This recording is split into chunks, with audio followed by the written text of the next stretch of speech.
tonneliers français ont connu une période faste ces dernières années. Il suffit pour bien comprendre de regarder l'évolution de leur activité.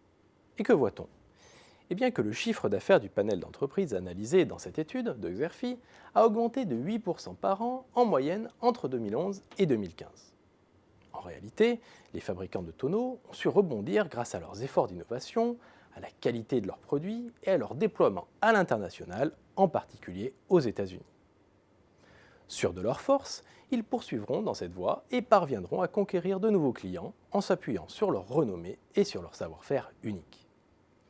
Mais les tensions persistantes sur les prix et la concurrence grandissante des tonneaux américains pourraient bien contrarier leurs ambitions. Dans ces conditions, l'érosion de leur leadership mondial pourrait bien s'accélérer, à tel point que les experts de Xerfi prévoient un ralentissement de la croissance ces prochains mois. En clair, l'âge d'or des tonneliers français semble bel et bien révolu. Et force est de constater que si les fabricants tricolores sont toujours les leaders mondiaux, ils cèdent du terrain face à l'intensification de la concurrence étrangère. En effet, ils doivent maintenant composer avec l'essor de la production de tonneaux américains, bien moins coûteux que les fûts de chêne français.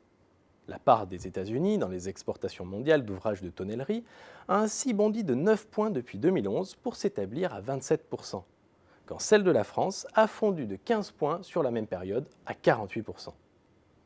Notre analyse du jeu concurrentiel montre par ailleurs que deux grands profils d'acteurs interviennent dans le secteur en France.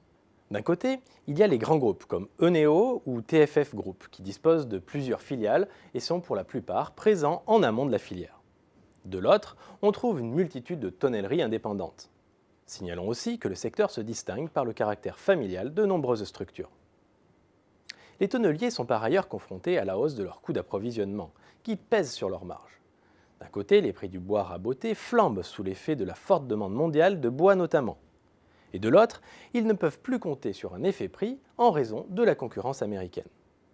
Pour éviter un décrochage de leur marge brute, les opérateurs cherchent alors à renforcer leur contrôle sur l'amont de la filière, en rachetant par exemple des méranderies ou des exploitants forestiers.